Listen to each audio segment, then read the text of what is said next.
मेरे YouTube channel same same कहानी TV पर एक बार फिर खुश आमदीद, जहां हर कहानी में छिपी होती है जादुई मस्ती, दोस्ती और एक नया सरप्राइज। तो तैयार हो जाओ एक और जबरदस्त कहानी के लिए, सिर्फ और सिर्फ यहाँ। बबलू। बबलू मासूम जरूर है, लेकिन समझदारी में किसी से कम नहीं। हर बात को दिल से समझता है। पिंकी। पिंकी ईमानदार और बहादुर है, हमेशा सबका ख्याल रखती है और सच का साथ देती है। मुन्ना। चश्मा जरूर लगाता है, लेकिन मुन्ना सिर्फ पढ़ाकू नहीं, वो होशियार और समझदार भी है। बहुत समय पहले की बात है। घने जंगल के बीच बसा था एक छोटा सा गांव, कालीपुर।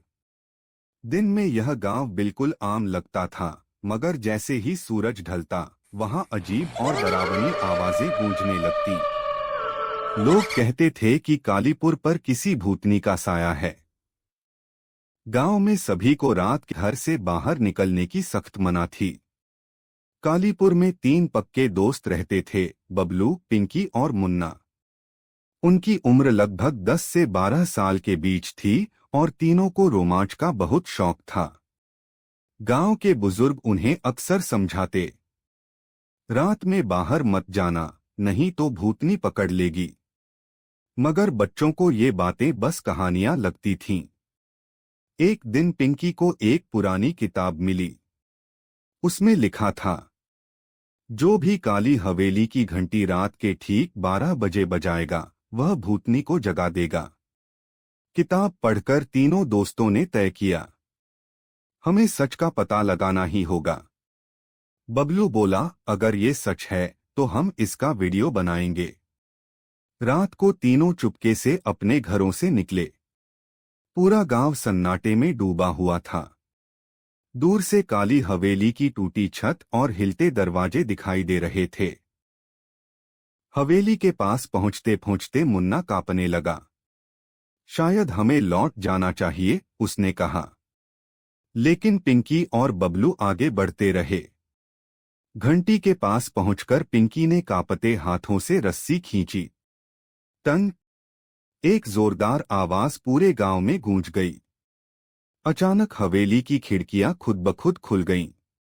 एक काली परछाई दरवाजे से बाहर निकली और हवा में तैरने लगी। तीनों बच्चे डर से पीछे हटने लगे।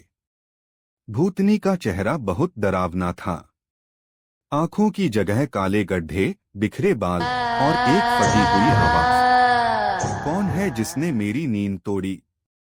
उसने गुस्से में पूछा। बबलू की तो बोलती बंद हो गई, मगर पिंकी ने हिम्मत दिखाई और बोली, हम जानना चाहते थे कि आप सच में हैं या सिर्फ एक कहानी। भूतनी जोर से हंसी। तुम बच्चों को खेल की आदत है, अब तुम हमेशा के लिए यही रहोगे।